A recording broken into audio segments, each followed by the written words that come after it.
Good morning. Wake up, jerk-offs. If I'm up this early, then you gotta get up too. Before I start this press conference, let me be clear about two things for the momos who apparently never understand what I'm doing. Right now, I am having a press conference. I'm speaking to the press.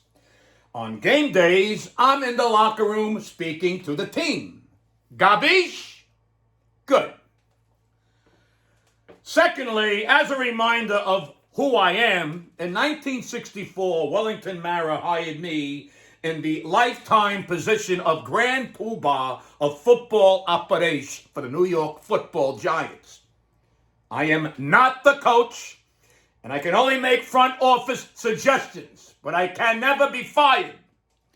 My twin brother has the same position with the New York Yankees.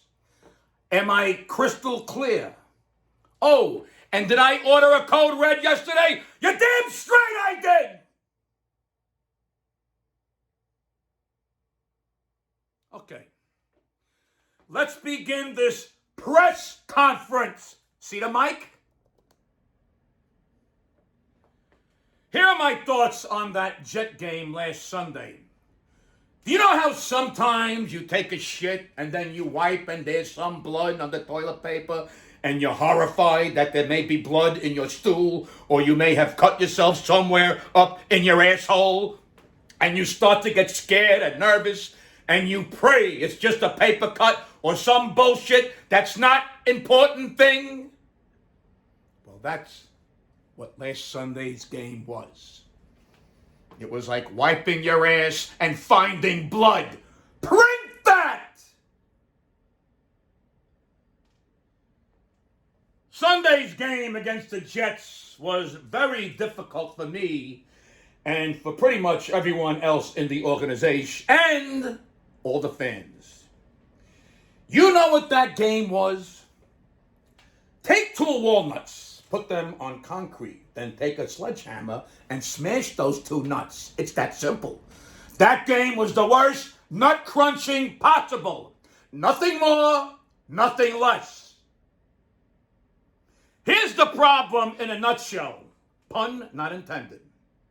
We had a backup quarterback who was literally not capable of actually performing in the role of quarterback, and that is indefensible and also impossible to comprehend and understand.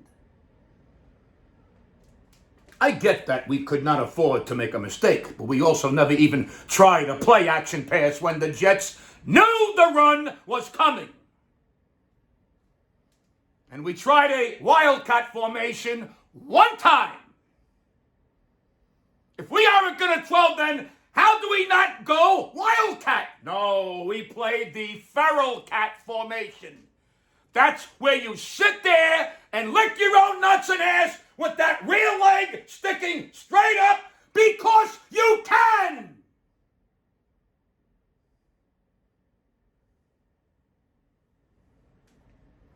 All through all of the horror we all saw with our own eyes, we still had 2 chances to win in regulation. And Gano shit the bed so badly we had to condemn the entire house. Gano shit in every room of our house. Print that too.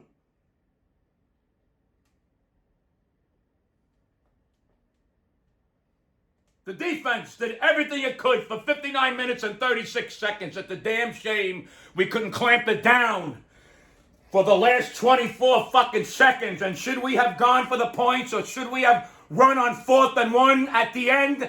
I could argue either way. But in all honesty, I would have gone for the first down. Almost no chance of a turnover. Run more time off the clock.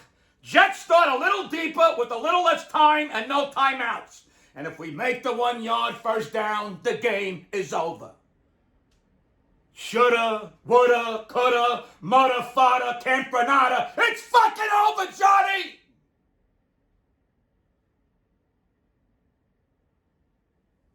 We move on. I have to take a moment and promote my cousin Vic DiBitetto, who will be performing this Saturday night at the Sherman Theater in Strasburg, Pennsylvania. That's like in the Poconos, wherever the fuck it is. Some people think Vic is funny. Some people think he's a fucking moron. Personally, I don't give a shit. I have to do these promos because my wife said I have to. And if you know my wife, you do what she says.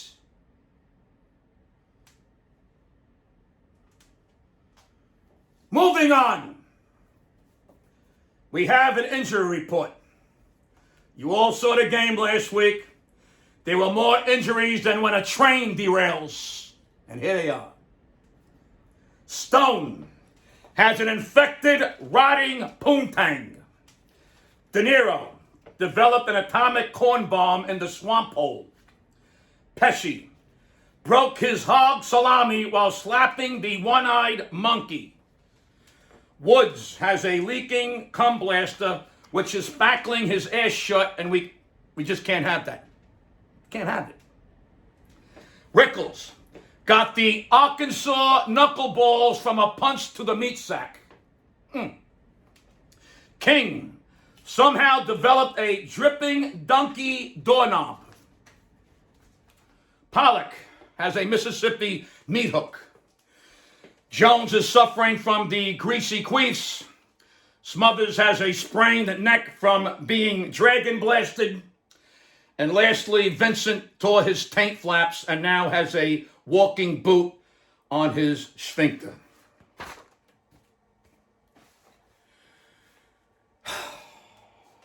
Now, we can cry like little Mama Luke babies, or we can be men and stand up and keep fighting. As long as there's a chance, we will choose to fight. There are 53 men in that locker room. Well, 51 men. A quarterback who can't throw and a kicker with ballerina legs. But we will tango on, ladies and gentlemen.